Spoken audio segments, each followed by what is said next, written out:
Thanks, Anne-Marie. Good afternoon, everyone. Hold on. There we go. Yes, my name's Douglas McAndrew. I am the relatively new manager of the welfare rights team at Digby Brown. This is the first talk that I've done for the firm, hopefully not the last. If there's a sudden change to the schedule at the Glasgow Head Day next week, you'll know that Chris Stewart's got me in trouble, but hopefully I'll be there. I have been in welfare rights for 17 years now. For about 10 years prior to that, I was an IT manager for Lloyds TSB phone bank in Glasgow. And I know what you're thinking. You're going, did Lloyds TSB employ child labour back in the day? Because Douglas doesn't look like he's a day over 40, but, you know. I pivoted from, if you like, wealth management to poverty management, which has sadly been a growth industry over the last 17 years. So last year, my predecessor, Jacqueline Lange, who hung up her disability rights handbook at the end of last year to retire, did a presentation along with my colleague Danny Greer on the introduction of adult disability payment. At that time, it was only a few weeks into the launch. It does, of course, replace personal independence payment, or PIP, and even older claims for disability living allowance, which PIP itself replaced in 2013. The rollout began on the 21st of March. It was piloted by a local authority area, but by the 29th of August last year, everyone in Scotland of working age making a claim for disability benefit had to claim ADP rather than PIP.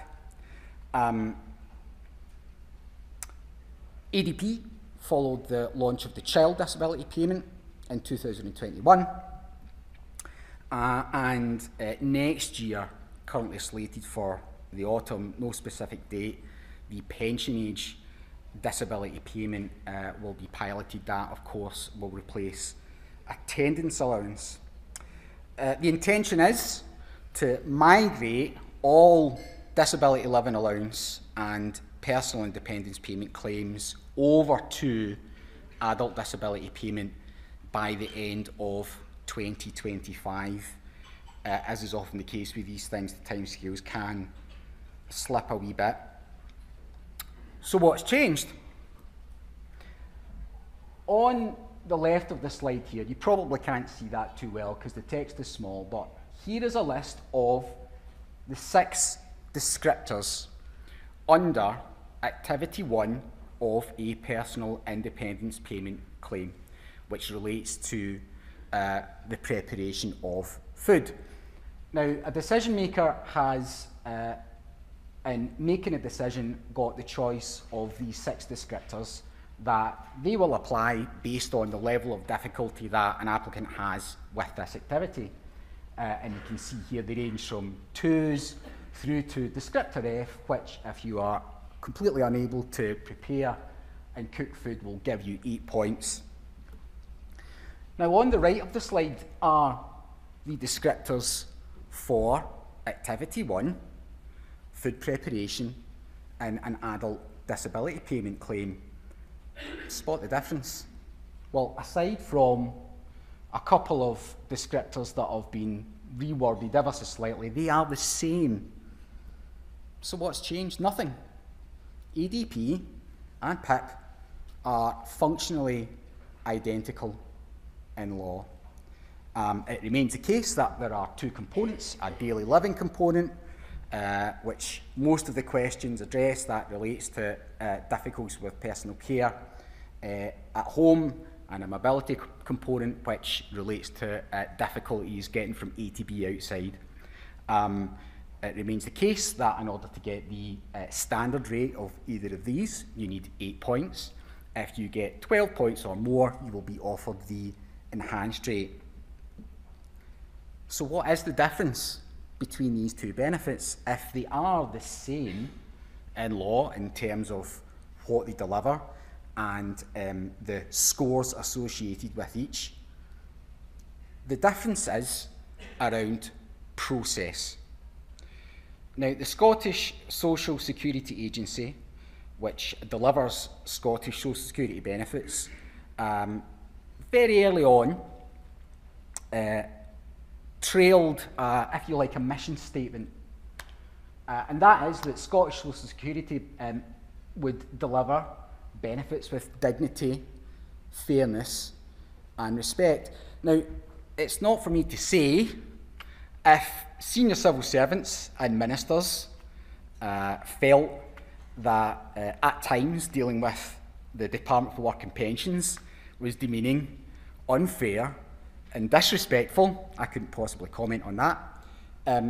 But it is a bold statement of intent, and in fact, in the early days, a Scottish Social Security Charter was written, which described a number of broad kind of, if you like, statements of intent around how Scottish Social Security would be delivered. And you can see these in law. The Social Security Scotland Act of 2018 that created the legal framework for the delivery of all these benefits, at the very beginning, in Part 1, described Social Security as an investment in the people of Scotland.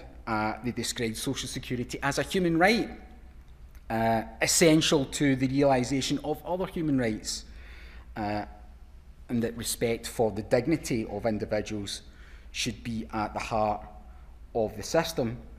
So process is key in terms of the point of difference. Now, we know that personal independence payment decision-making depends heavily on the scores awarded by the healthcare assessor. And we know that at the moment, these are delivered by a third party, an organisation called Maximus, an American organisation, employ almost 4,000 people in the UK to do healthcare assessments. I always felt that that meant, and does mean, there's a lack of transparency in terms of the decision making, because essentially the PIP decision maker would rubber stamp a set of scores provided or established by this third party healthcare assessor.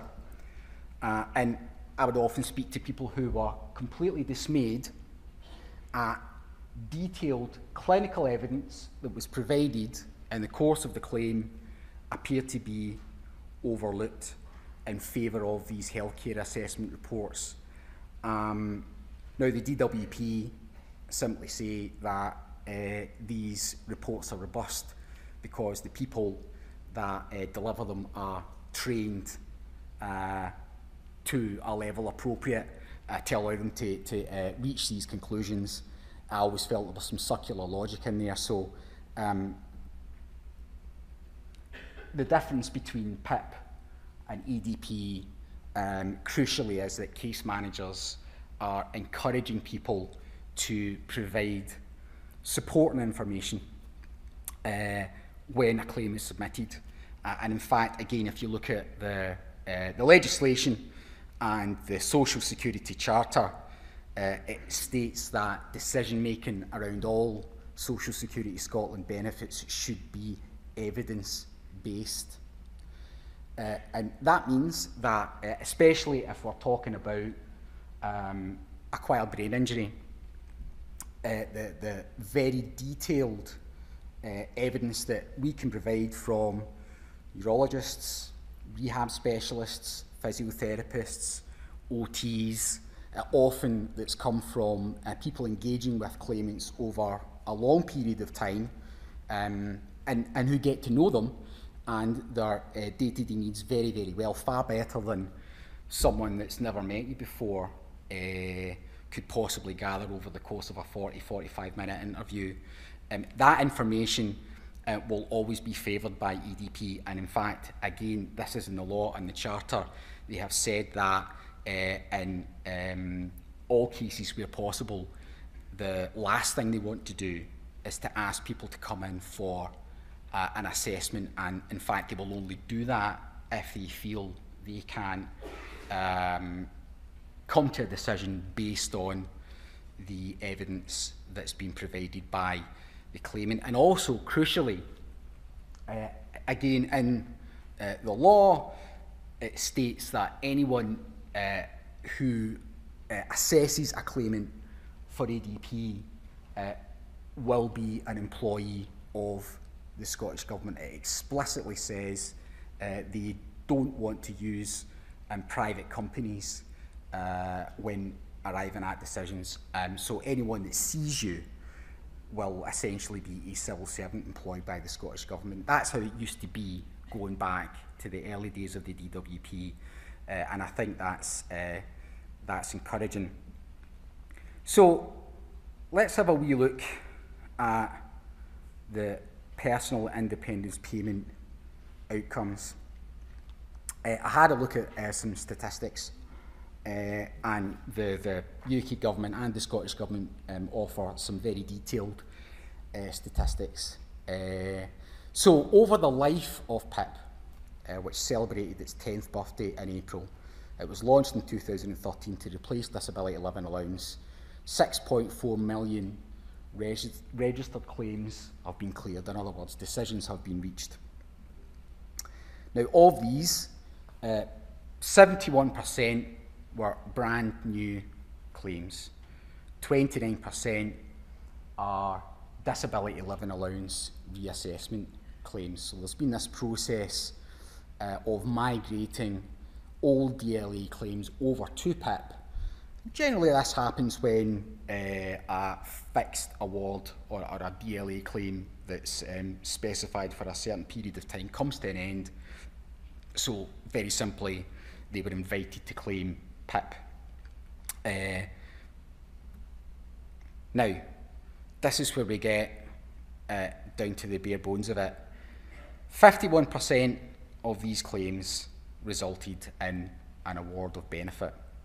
48% have been disallowed, with just 1% of these claims withdrawn, usually because someone makes the claim in error. So it's barely better than a 50-50 shot when you claim personal independence payment. Now, everybody, and I've worked with many hundreds of people over the years to support them in claiming a benefit, everybody that makes a claim for this benefit believes that they should have it. Now, like PIP, ADP has certain caveats. So if you want to make a claim, the health problems you describe, you need to have had for 3 months at the point you make your claim.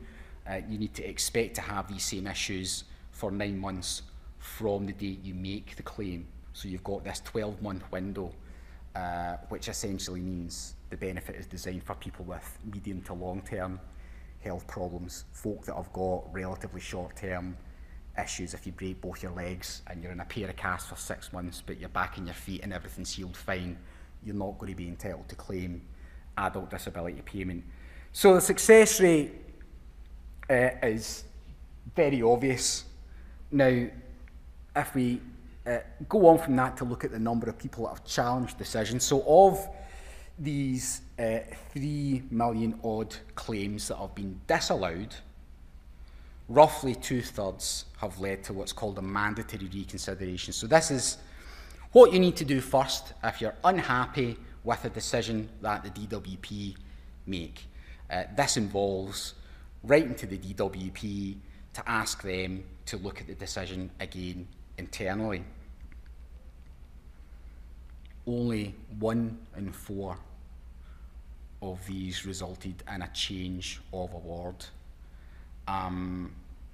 So a mandatory reconsideration decision would come back, and I've read more of these than I would have wanted to, which essentially just paraphrase the original decision maker's comments. From my point of view, there seemed to be a lack of genuine interest into digging into the decision and having a look at the assessments and being open-minded in terms of looking at alternative scores.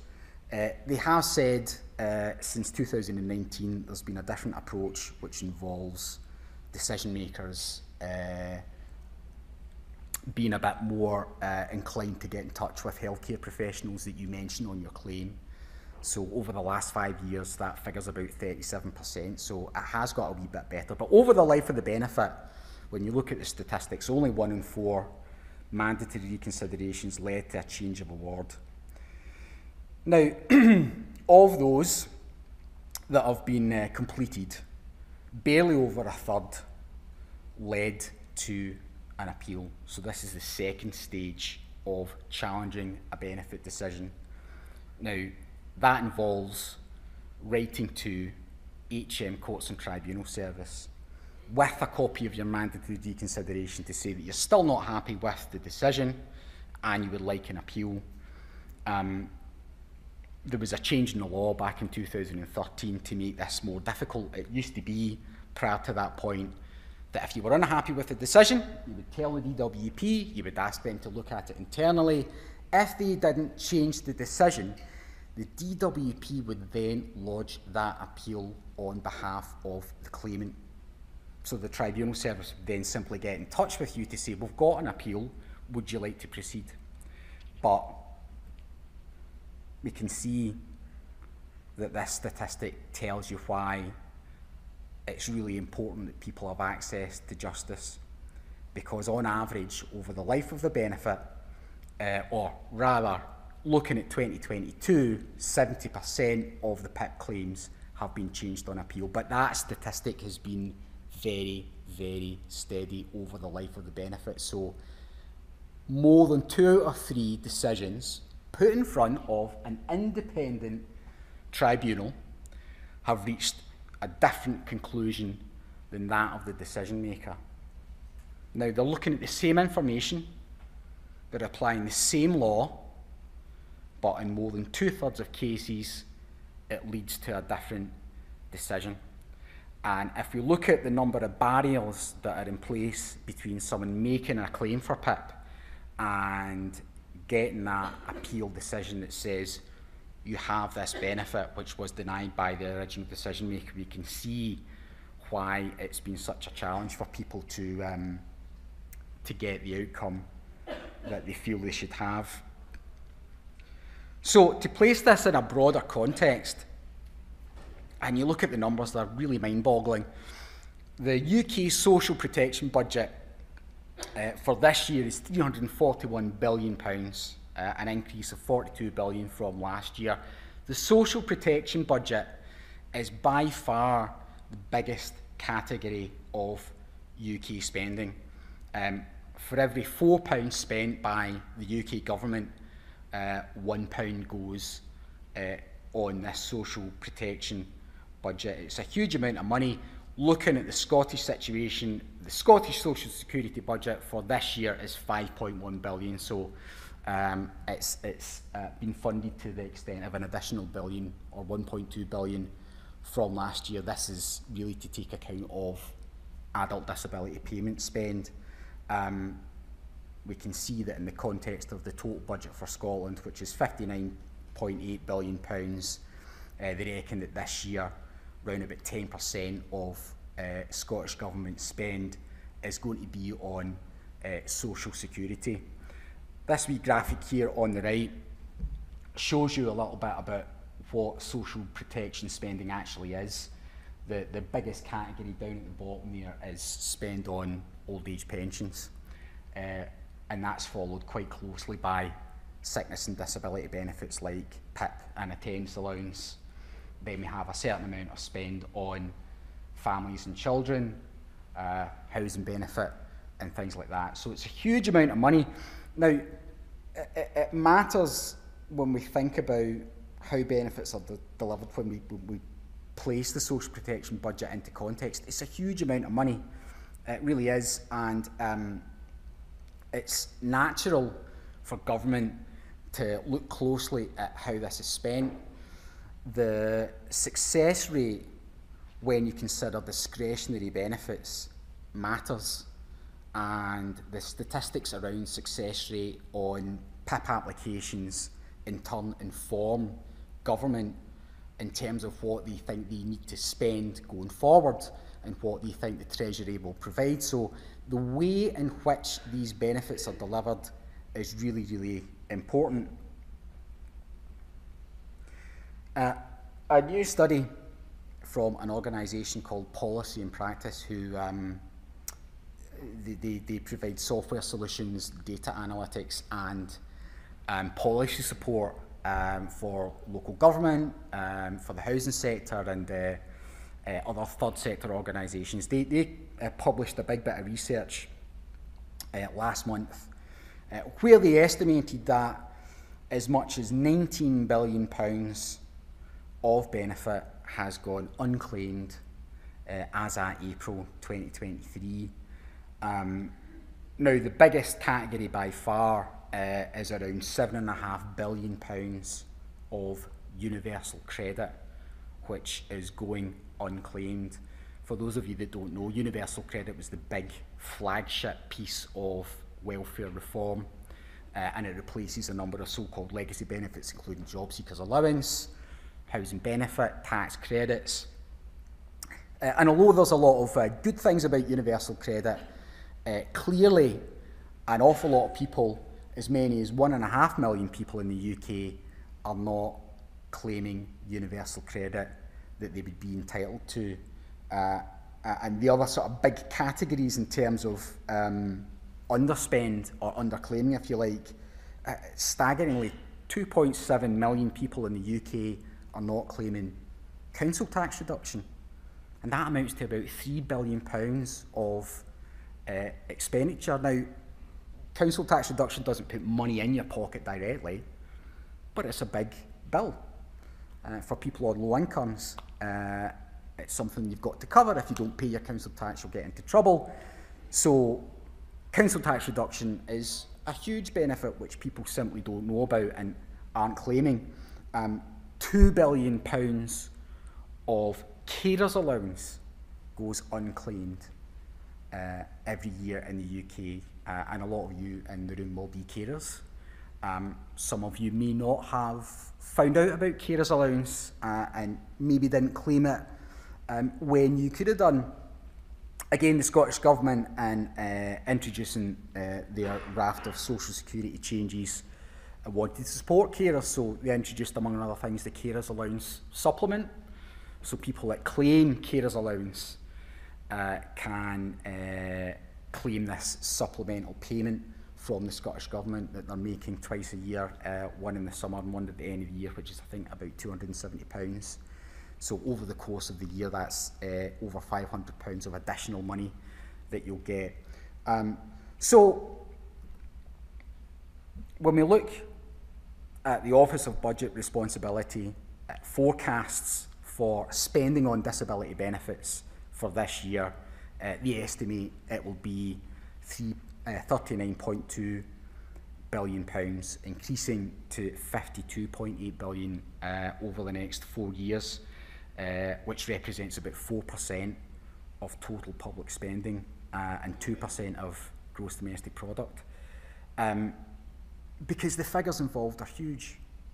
On average, PIP recipients receive £6,900 each a year, DLA just over £5,500, and attendance allowance claimants £4,800. Now, when you consider people who have to claim a disability benefit, and certainly people that have an acquired brain injury, perhaps because there is a very sudden and unexpected catastrophe in your life, it changes everything overnight, and you find your earnings capacity has suddenly gone.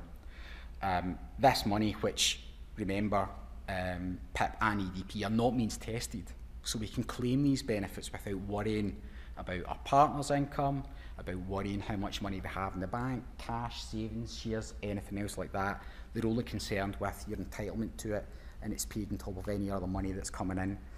So it's hugely significant that £19 billion of benefit goes unclaimed in the UK.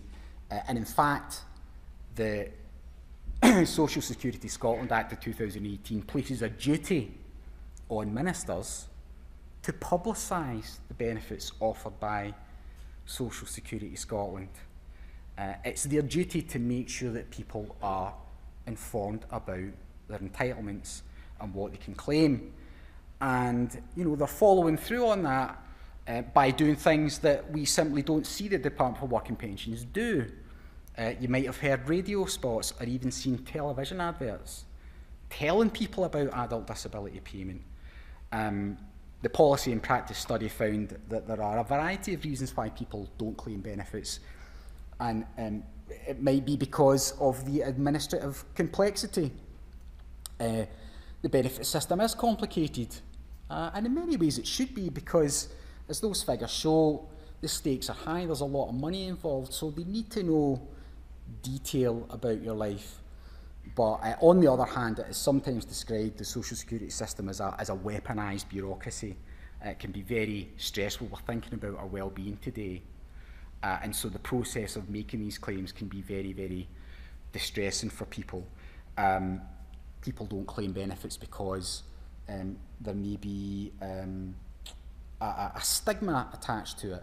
I'm not going to get in my soapbox, but certainly I think some of the messaging around social security over the past wee while has been rather wide of the mark and gives people a false impression of the purpose of social security. And even using the phrase social security rather than welfare is important. I feel that welfare is perhaps not the right word. Social security for me describes the purpose of this expenditure far better than describing it as welfare. People associate that word perhaps with handouts, so people do feel a stigma around benefit claims. So let's now have a look at adult disability payment outcomes. The Scottish Government are releasing figures regularly, and the last publication gave us statistics from the pilot launch on the 21st of March through to the end of January this year, at which point a total of 35,215 adult disability payment applications had been made. Of those, 19,930 had been processed and a decision reached. There is quite a backlog. There's a number of them that are yet to be processed. Now, of those decisions, 60% have been authorised, with just 30% denied and 11% withdrawn. The number of claims that will be withdrawn will probably reduce over time. No doubt people have made claims for adult disability payment that perhaps already had PIP, or they made the claims when they were out with the pilot area and it wasn't available to them at that time. So that figure will come down, but we can see here that only one claim has been turned down for every 2 that have been authorised. So go back to PIP, comparing that with the 48% of claims that are denied by PIP, and you can already see a difference of approach. In 69% of cases, an award was made of both the daily living component and the mobility component. That figure again is higher than the comparable one for PIP. You can see that the enhanced rate was given in almost 2/3 of daily living awards and in 61% of mobility awards. I think it's worth mentioning too, I don't have statistics on the length of awards, but 76%, more than 3/4 of PIP awards are what they call short-term awards. These are awards that are made for no more than 2 years. This is problematic, especially when we're considering, as the majority of people that claim these benefits have issues around long-term health problems, chronic health problems. They don't tend to change but it was very frustrating for me to support people making a PIP claim, being turned down, having to make a mandatory reconsideration, and then potentially lodge an appeal, wait for all these stages to unfold. They get a favourable decision from the tribunal. Great, happy days. It's backdated to the start of their claim.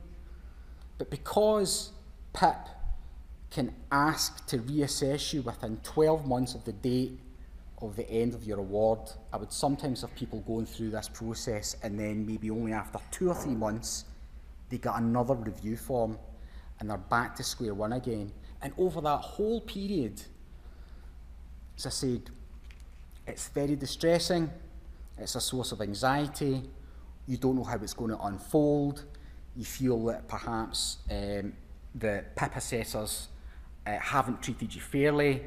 So over this whole process, it's very, very stressful. It certainly doesn't improve our well-being, far from it, and you may be back to square one sooner than you think. So what my hope is that over time we will see a more progressive approach to adult disability payment claims with longer term awards, especially for people with health conditions that are evidenced as very unlikely to improve. We go on then to look at redeterminations. That's the jargon that the Scottish Government use. They don't describe mandatory reconsiderations. If you are unhappy with a decision, you can ask for a redetermination. So as of the end of January, 875 redeterminations had been requested. They have completed 435. And this is important. Of those, 62% were allowed or partially allowed. This is a huge increase from what, the 37% or the 24% rather of PIP mandatory reconsiderations that would be allowed. And I think this is partly because, or even mainly because, they are making decisions based on evidence, based on reports, documentations that the claimant has provided in the course of being cared for by specialists who know the subject and know the claimant and can evidence that. Now, decision makers might overlook a certain piece of evidence, so it would seem as though if you ask for a redetermination, unlike in PIP, there seems to be a genuine intent to have a look at the evidence and look very carefully at whether or not the right conclusions have been reached. Appeals, there were only, as of the end of January, there were only 20 appeals lodged on the back of a redetermination that's been requested and refused. So there was a new Scottish Social Security kind of tribunal system set up, but that hasn't really been tested yet, so we don't really have any sense of outcomes or case law, which are quite important when we look at PIP appeals. Big issue at the moment is really just the time it takes for your adult disability payment claim to be processed. 79 days by the end of January. Case managers are getting about 10 new cases a week. So if they're not clearing 10 cases, then there's going to be a backlog. So I'm advising people when they make their claim just to try and put it out of their head and simply wait for a response. So what next? The last slide is really just about sort of practical things that might be of interest to you. Now, if you have personal independence payment or disability living allowance, you don't really need to do anything. Wait for instructions. If, on the other hand, you feel that your needs change, I mean, you might, for example, have a personal independence payment for a pre-existing health issue, but something happens and your needs change. You are no longer in a position where you can ask for personal independence payment to review and reassess your circumstances. So if someone's needs change, what they need to do now is call the PIP helpline number on 0800 121 4433 and ask that PIP initiate a migration of that PIP claim to an ADP claim. So what they will simply do within 12 weeks is they will pass that PIP award on to the Scottish Social Security Agency. They will start paying you, and at that point you can then contact Adult Disability Payment and tell them that your needs have changed and invite them to begin the review process. So as I mentioned earlier, long-term claims due to end from the end of, I think I'd say 2025 in that earlier slide. In fact, it's 2026. They will automatically migrate over, so you don't need to do anything. If your award doesn't end before that time, you'll simply get a letter from PIP saying your payment's going to stop from us and we are going to give your claim to EDP and they will start paying you. So at this moment in time, there is no set of circumstances where anyone will have to endure a PIP review. Anyone that's either making a new claim for benefit or due a review or who has needs that change will be reviewed under Adult Disability Payment. Social Security Scotland can be reached on 0800 182 2222 if you've got any questions or assistance, and my experience with them has been good. As a third party, I need to make sure that I'm mandated to speak on their behalf, and certainly I would urge everybody that's got access to welfare rights support to use them, because we know the outcomes are statistically better if you've got someone to help you navigate through that process, gather evidence and advocate in your part. And again, advocacy is built into the legislation that allows Scottish Social Security to function. They are in favour of people getting help to make sure they know what their entitlements are. And of course, Digby Brown will continue to work with our various partners in the charity and healthcare sectors to support service users with these changes. And with that, I think I am done. I am more than happy, I don't know how much time we've got, if we have any questions.